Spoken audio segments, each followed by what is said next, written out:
جس نے جنات اور انسان کو محض اپنی بندگی اور اپنی عبادت کے لیے پیدا فرمایا ہے۔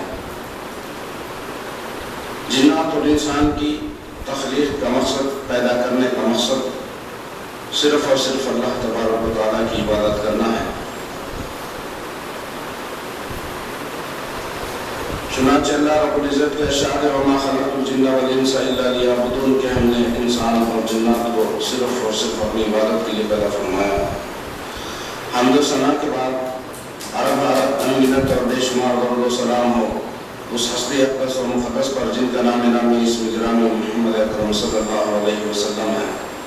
وہ ذات مبارکہ مقدسہ مطہرہ کہ رب کائنات نے جنہیں رحمت کائنات بنا کر مبعوث کیا اور جن کے ذریعے سے کائنات کی ہدایت اور رہنمائی کا بندوبست فرمایا۔ سامعین کرام، عزیزان گرامی، محترم بھائیوں، بزرگوں اور دوستوں، رمضان کا مہینہ آیا اور بس ہم سے جدا ہونے والا ہے۔ یہ مبارک مہینہ اپنی برکتوں کو، اپنی رحمتوں کو،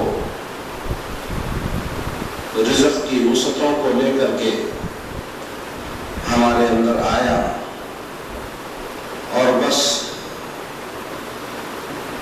2-4 دن کی بات ہے کہ یہ ہم سے جدا ہو جائے گا۔ ہم سوچنا ہے کہ اس مہینے سے ہم نے کیا پایا، کیا ہم ان خوش نصیب لوگوں میں شامل ہو گئے، مل گئے، ان خوش نصیب لوگوں میں ہمارا نام آیا یا ان بد نصیب لوگوں کے اندر ہمارا نام آیا۔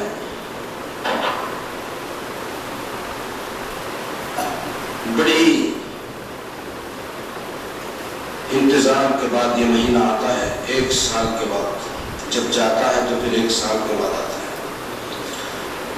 اب 1 سال کے بعد آیا، پھر ہماری زندگیوں میں بس آیا اور چلا بھی گیا، لیکن اس سے ہم نے کوئی فائدہ نہیں اٹھایا، اس سے کوئی ہم نے سروکار رکھا ہی نہیں، اس سے کوئی واسطہ، کوئی تعلق ہم نے رکھا ہی نہیں۔ کہ ایسا مہینہ جس میں اللہ تبارک و تعالیٰ نے ہمارے لیے، میرے اور آپ کے لیے شیطانوں کو قید کر دیتے ہیں تاکہ میرا بندہ اخلاص کے ساتھ میری عبادت کر سکے، اخلاص کے ساتھ روزے رکھ سکے، اخلاص کے ساتھ راتوں میں قیام کر سکے، شیطان اس کو بہکانے نہ پائے اور بندہ یہ عذر پیش نہ کرے کہ شیطان مجھے بھٹکا رہا تھا، شیطان نے مجھے بہکا دیا، شیطان مجھے جو ہے غلط راستے پہ مجھے عمل کرنے نہیں دے رہا تھا۔ یہ بولنے کا اللہ نے انسان کو موقع نہیں دیا کہ تو یہ بولنے کا تجھے موقع بھی نہیں دوں گا، جا میں شیطانوں کو جکڑ دیتا ہوں، زنجیروں کے اندر بند کرتا ہوں 1 مہینے کے لیے، تو کتنی عبادت کرتا، کر کے بتا، مجھے کر کے بتا۔ اپنے سینے پہ ہاتھ رکھ کر کے میرے بھائیوں بولیے، کیا ہم نے اللہ کا اس مہینے کا حق ادا کیا واقعی کہ نہیں کیا؟ آج کا جمعہ، اس مہینے کا آخری جمعہ، اب اس مہینے میں جمعہ بھی نہیں آئے گا میرے بھائی، اور جمعہ کے دن بھی میرے بھائی دیکھو، اللہ اکبر، اللہ اکبر، اللہ ہمارے بھائیوں کے اوپر رحم فرمائے۔ آخری جمعہ ہے اور وہی مجموعہ ہے، مجموعے میں اضافہ نہیں ہو رہا، جہاں جتنے لوگ آنا تھا اتنے ہی آ رہے ہیں۔ رمضان کا مہینہ چلے جا رہا، ہمیں فکر نہیں ہے۔ رمضان کے مہینے میں بھی لوگ جو ہے ٹھوکا ٹھوکی کر رہے ہیں۔ مسلمان ہیں، رمضان کا آخری جمعہ ہے، مسلمان نماز نہیں پڑھتا، اپنے کام میں لگا ہوا ہے، اپنے کام میں لگا ہوا۔ یہ مسلمان کہیں گے اس کو؟ جا کر کے بتایا بھی گیا کہ کام بند کرو۔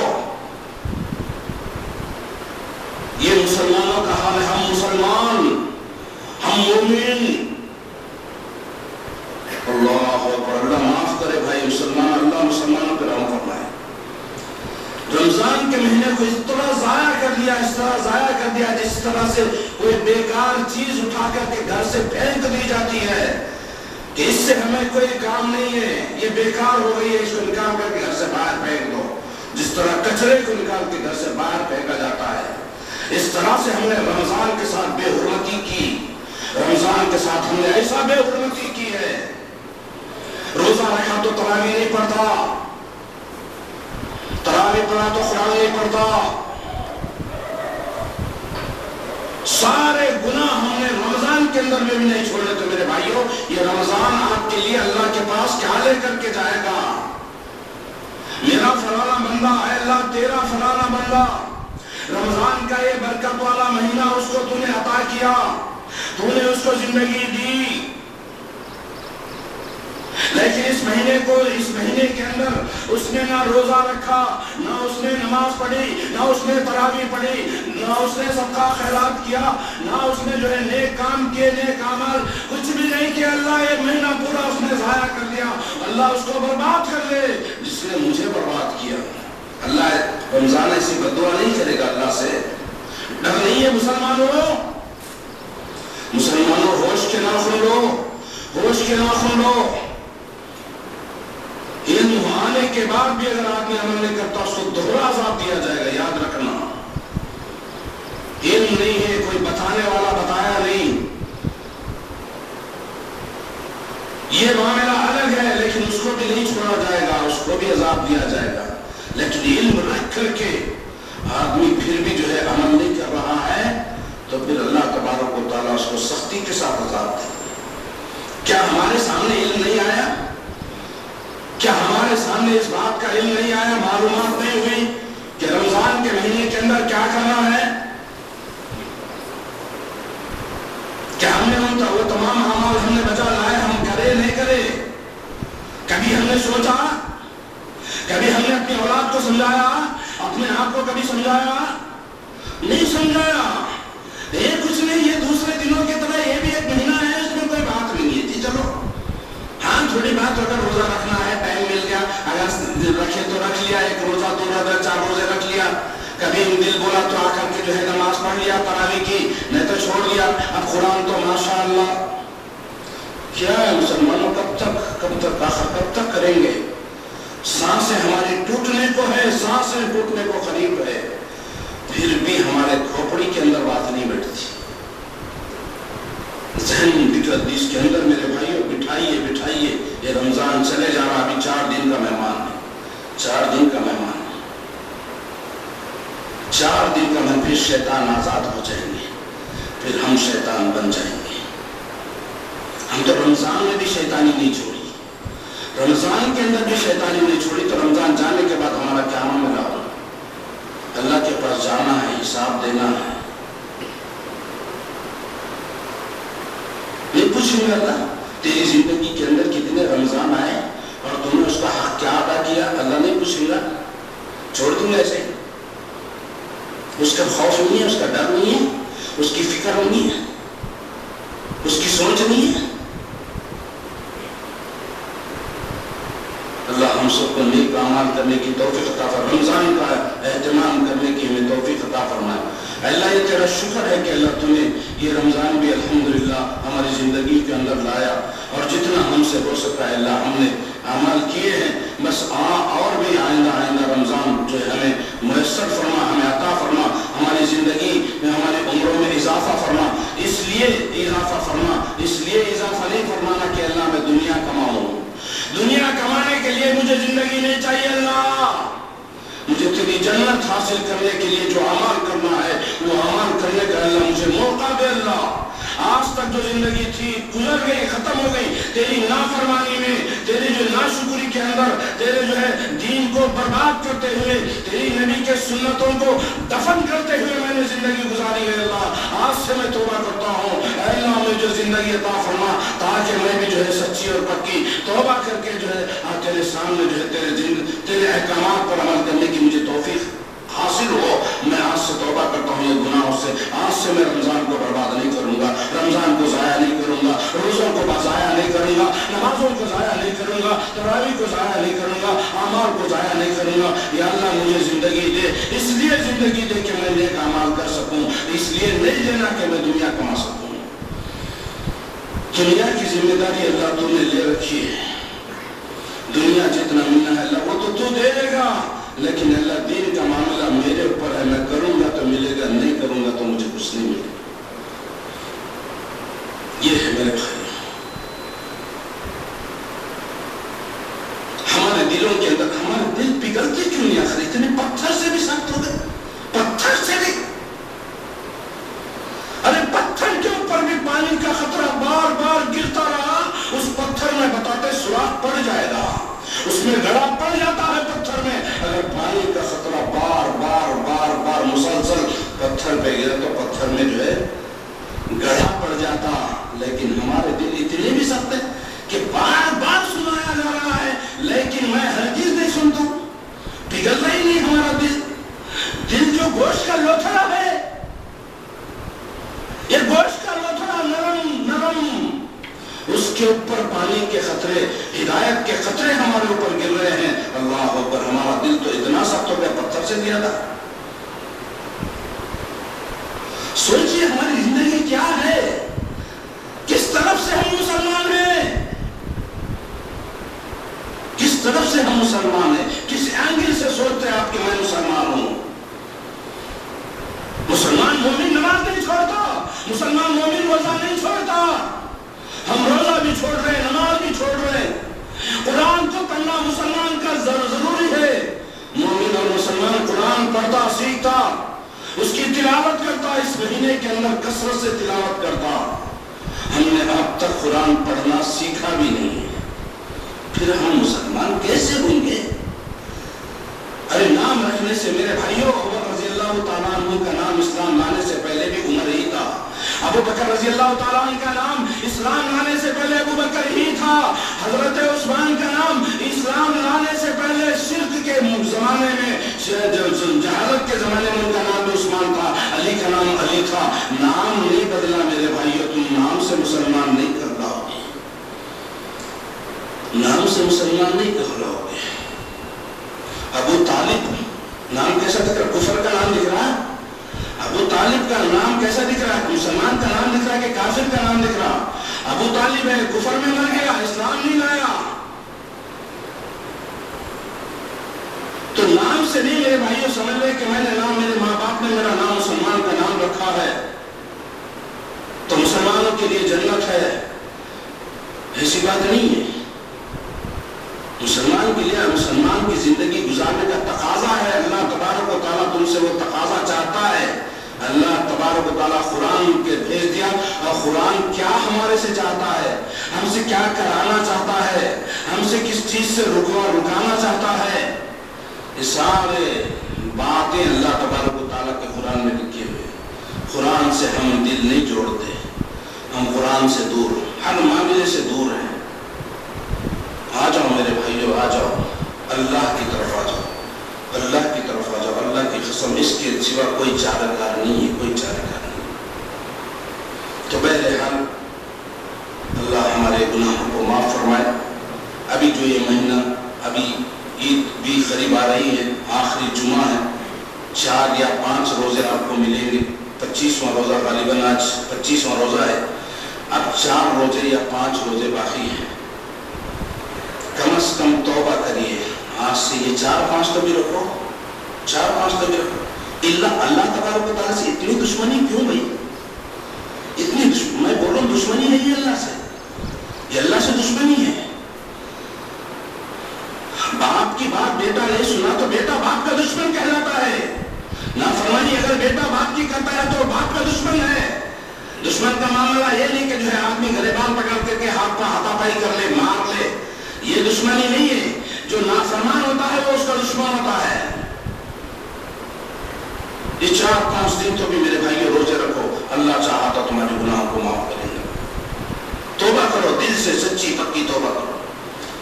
تو بہرحال اب اس مہینے کے اندر جو آخری عشرے میں ہے تو اس کے اندر جو عمل ایک آنے والا ہے صدقہ فطر کا، پھر اس کے بعد عید آنے والی ہے. تو اس کے تعلق سے مختصر جو ہے کچھ باتیں آپ حضرات کے سامنے رکھنا ہے. مختصر مسائل یہ بھی سن لو. ہاں یہ بھی سن لو. ہمارے کو معلوم کیا ہے، عید کے دن نئے کپڑے پہن کو آنا. دوسرا نہیں معلوم.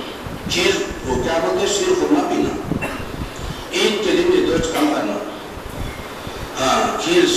پینا، لوگوں کو پلانا، دوسروں کا جات پینا، صبح میں عید کی نماز پڑھ لینا، بس عید ہو گئی رہے میں نیا کپڑا پہنا، ہم اتنا ہی ہمارے معلوم ہے۔ تو یہ مسئلے مسائل بھی جانو، کون سے دنوں میں کون سے مہینے میں کیا کرنا ہے، ہر چیز کا علم حاصل کرنا ہے۔ تو یہ صدقہ فطر جو اب ہمارے سامنے آنے والا ہے، صدقہ فطر یعنی جو فطرہ ہم بولتے ہیں، فطرہ بولتے ہیں نا، اس کو صدقہ ہے، فطر، صدقہ فطر۔ فطر یعنی کہ کھانے کے لیے جو اناج جو دیا جاتا ہے اس کو صدقہ فطر کہا جاتا ہے۔ کھانے کے لیے جو اناج غریب اور مسکینوں کو جو دیا جاتا ہے اس کو صدقہ فطر کہتے ہیں۔ اور یہ صدقہ فطر رمضان کے مہینے میں ہی دیا جاتا ہے، رمضان کے مہینے، اور رمضان کے مہینے میں بھی آخری دنوں میں، مطلب 1 یا 2 دن پہلے آپ یہ دے سکتے ہیں، اس سے پہلے نہیں دینا، یہ ثابت نہیں ہے۔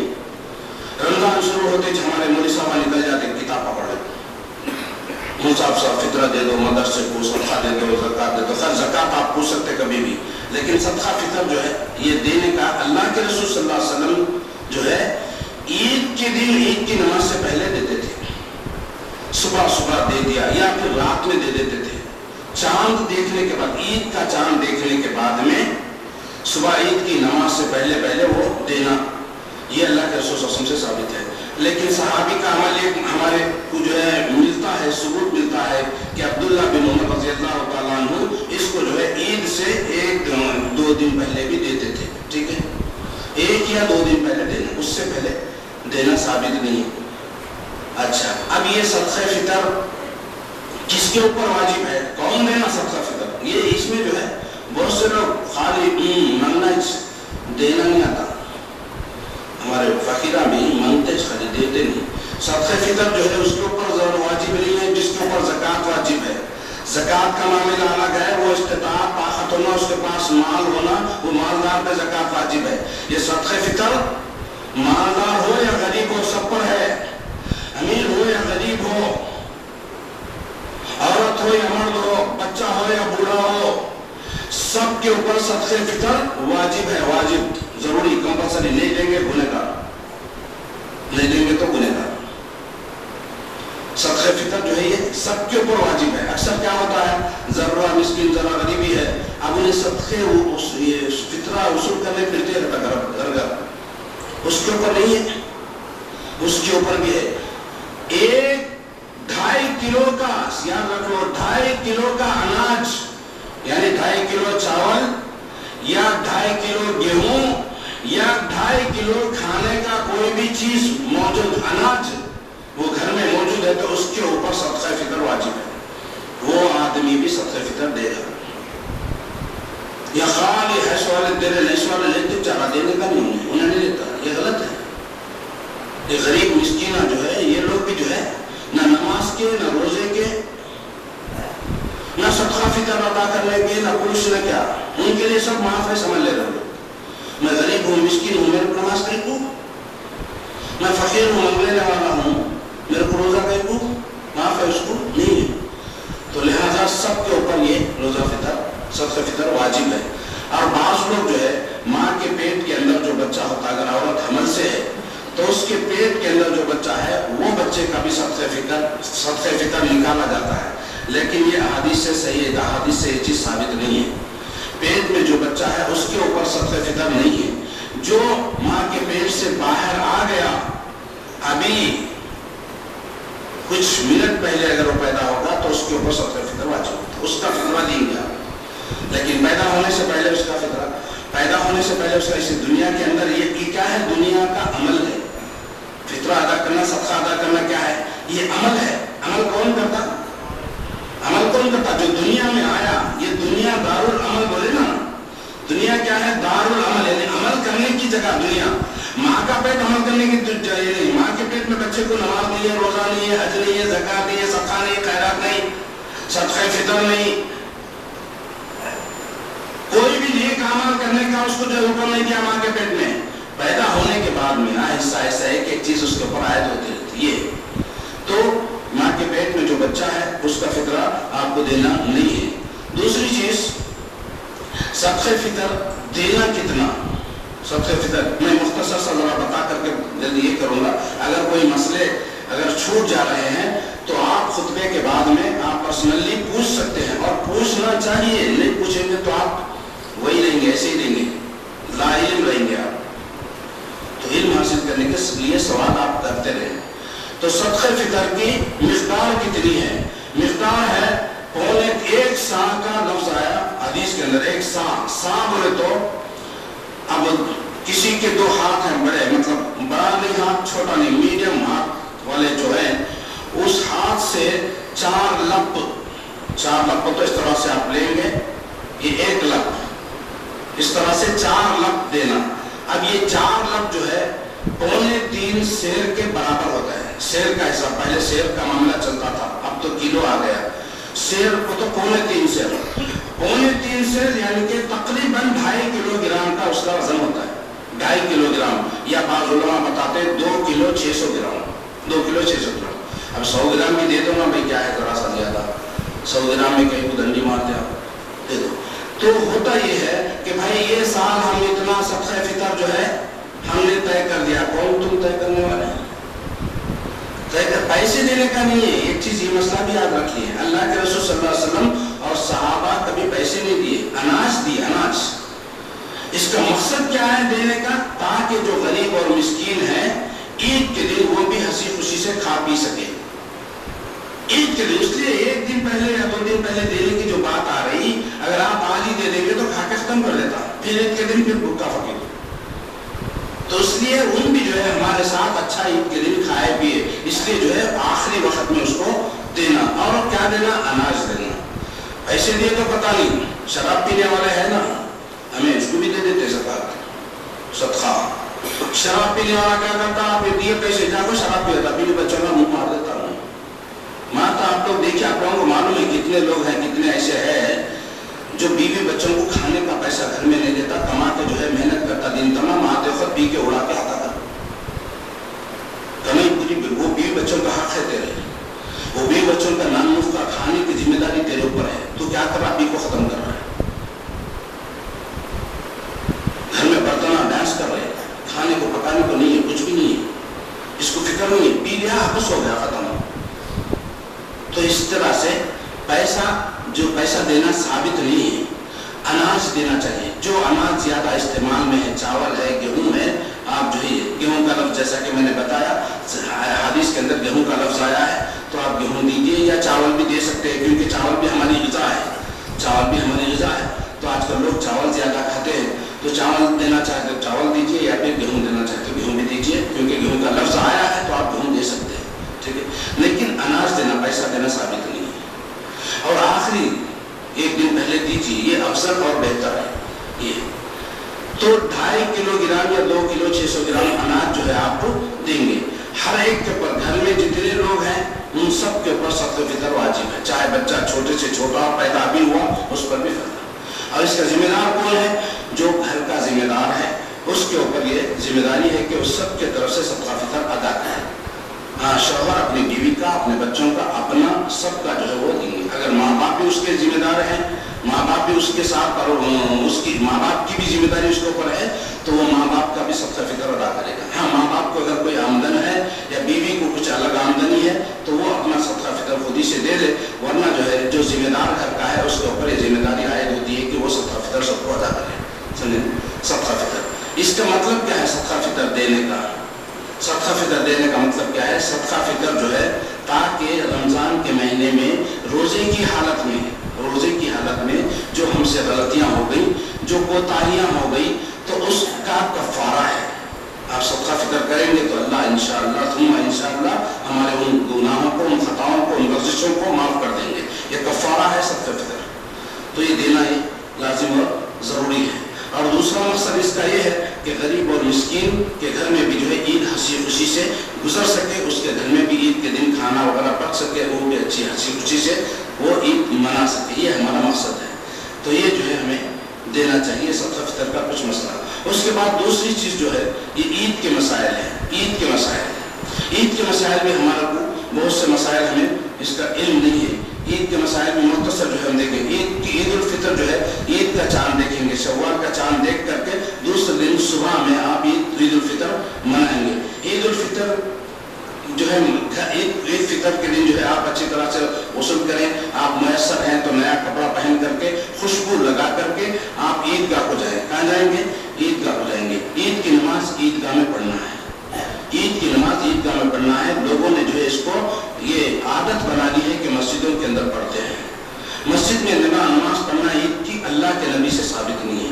ساری زندگی میں اللہ کے رسول صلی اللہ علیہ وسلم نے ایک مرتبہ بھی مسجد کے اندر نماز نہیں پڑھی، مسجد کے اندر نماز نہیں پڑھی. عیدگاہ میں سب کھلے میدان میں، شہر کے ذرا باہر جا کر کے کھلے میدان میں عید کی نماز پڑھنا یہ نبی صلی اللہ علیہ وسلم کی سنت ہے، ہمیشہ کی سنت ہے. یہ نہیں بھائی چلو کبھی کبھار ہم نے مسجد میں پڑھے ہیں، ایسا کہیں ثابت نہیں ہے.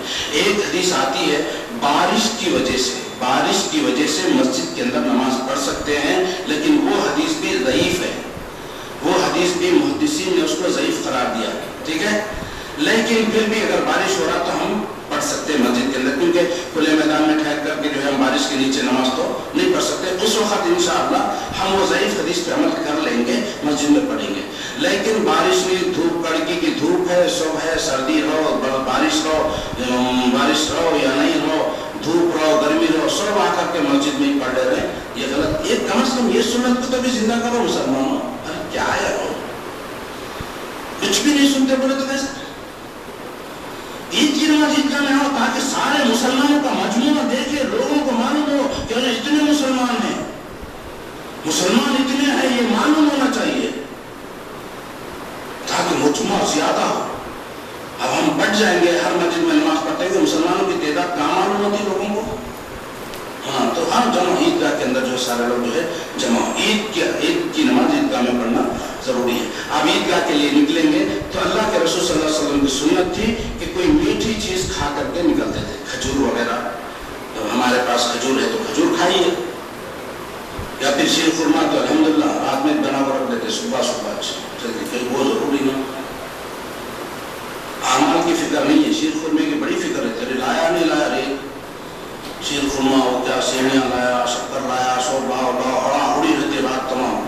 وہ رات خالی اس میں گزر جاتے، بیچارے عورتیں جو ہے آدھی رات کو اٹھ جاتے، 2-3 بجے سے وہ ان لوگ پکانا کرنا شروع کر دیتے. تو وہ شیر خورما رہتا، کم از کم وہ شیر خورما پی کر کے تھوڑا آپ عیدگاہ کو آئیے. اور عیدگاہ کو آئیں گے تو عیدگاہ کے اندر جو ہے جو مسئلہ ہے وہ یہ ہے کہ آ کر کے آپ جو ہے پہلے نماز امام پڑھائے گا، عیدگاہ میں پہلے نماز پڑھائے گا، اب اس کے بعد میں خطبہ دے گا. جمعہ کے دن جیسا پہلے ہم خطبہ دے رہے بعد میں نماز پڑھا رہے، تو یہ عید کے دن معاملہ اس کا الٹا ہوتا. عید کی نماز سے پہلے کوئی خطبہ بیان کرنا اللہ کے رسول صلی اللہ علیہ وسلم سے ثابت نہیں ہے. نہیں ہم کہا کہ تھوڑا سمجھاتے، تھوڑا نہیں پورا سمجھاتے. ہاں نماز کا طریقہ ذرا بول دو بھائی، نماز ہے بیچاروں کو، بہت سے لوگوں کو نماز کا طریقہ معلوم نہیں تھا. کوئی اگر نماز کا طریقہ بتا دے رہے تو بس اتنا، لیکن پورا خطبہ بیان کر دے رہے نہیں ہے. اللہ کے رسول صلی اللہ علیہ وسلم ثابت نہیں ہے. ٹھیک ہے، عیدگاہ کے اندر ممبر لے جانا بھی نبی صلی اللہ علیہ وسلم سے ثابت نہیں ہے. صحیح حدیثوں سے، ضعیف حدیثوں سے شاید ثابت ہو لیکن ممبر نہیں ہے. بہرحال وہ امام کا اپنا مسئلہ ہے، وہ آپ کے لیے ممبر پہ چڑھنا نہیں چڑھنا وہ آپ کے لیے نہیں ہے. تو یہ ممبر بھی جو ہے بعد میں جو ہے شروع ہوا کہ عیدگاہ کے اندر ممبر لایا جا رہا ہے، یہ بعد میں جو ہے شروع ہوا، یہ نبی کے زمانے میں نہیں تھا. تو وہاں پر نماز پڑھیں گے آپ. اب نماز پڑھنے کے بعد جو ہے آپ جو ہے الحمدللہ وہاں سے نکلیں گے، اور جس راستے سے آپ آئے اس راستے کو چھوڑ کے دوسرے راستے سے آپ جو ہے جائیں گے. جس راستے سے آئے اس راستے سے بدل کے دوسرے راستے سے آپ گھر کو واپس آئے. سمجھیے، اسی طرح سے پیدل جانا یہ جو ہے نبی صلی اللہ علیہ وسلم کی سنت ہے. پیدل جانا چاہیے، اگر آپ کو جو ہے قریب ہے جا سکتے ہیں پیدل، لیکن سواری پہ اگر کوئی جا رہا تو اس کے لیے کوئی گناہ کی بات نہیں ہے، کیونکہ اب بہت دور سے عیدگاہ وہ تو بہت دور سے آنے میں اس وقت صحابہ کی طاقت تھی، توانائی تھی، اسٹامنا، ہم کمزور لوگ ہیں، تو سواری پہ اگر کوئی جاتا ہے تو اس میں کوئی نہیں. اور عید کی نماز جو ہے یہ بستی کے باہر کھلے میدان میں پڑھنا ہے. اور نماز عید کے لیے خواتین کا بھی آنا یہ ضروری ہے، عورتوں کا آنا بھی ضروری ہے. یہ آ بھی سکتی نہیں، مسجد میں آنا چاہے تو آئے، نہیں آنا چاہے تو اس کو گناہ نہیں ہے. لیکن جو عورت آنا چاہتی ہے اس کو مسجد میں آنے سے مت روکو، بولے اللہ کے رسول. لیکن عید کے دن عیدگاہ کا معاملہ کیا ہے؟ عید کے دن عورتیں بھی نماز کے لیے آئے.